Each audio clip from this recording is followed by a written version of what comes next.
While I had the jig up, I decided that the bow wasn't really to my satisfaction, so I steamed it again, having cut a little bit more off the jig to make a slightly tighter bend. Now it gives you an idea how much I cut off. That much off that end. Just pull it down like that, another 1/4 inch or so at the tip, and you can see it has improved it. That looks quite reasonable now. There was a funny little dink out the side of the bow where the two billets weren't quite wide enough, and the angle where the Z splice had been sawn was showing through. So I just rasped it to a nice gentle curve, and I've patched in a bit of spare U I had lying about. Just cosmetic really. I mean, it'll be in the grip. If it's too horrible, I can put a leather grip over it. But I was going to put it up on the tiller, and I just thought, oh, a little bit of detail, I can get that done. Having patched up that side of the splice, there's still a bit of a sort of defect here where the curve of the back of this splice sort of dips down, but as the bow's narrowed slightly and that's rounded off, it may disappear, or I may fill it with a sliver of sapwood or a bit of sapwood dust and glue or what have you.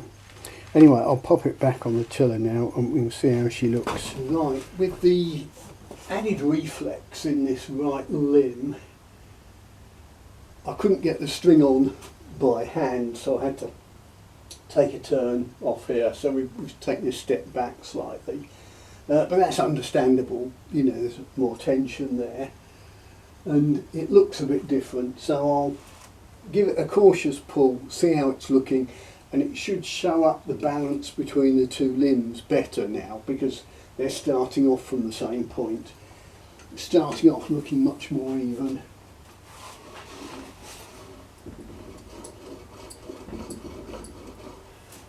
I'll probably just pull it to 60 just to sort of see where we are, because I can't really see it very well from here.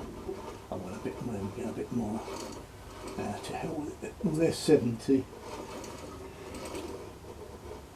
So it's not made a lot of difference. That was sort of 70 at 22, which is where it was before. You think, well, why hasn't it made any difference? But remember, I've taken a turn off here and the brace height's dropped to virtually nothing. I'll just show you that. There you go. So it's just slightly braced, but it seems to sit quite nicely on the end. So it's looking quite even. But like I said, I'll have to review the video. It's exploded. I took some off that right limb where it was a bit stiff. Most of where it was stiff corresponded to where these two knots are, and also the central pith. And as you can see, that effectively is where it exploded from. I think it started there and then propagated back down to the spliced area.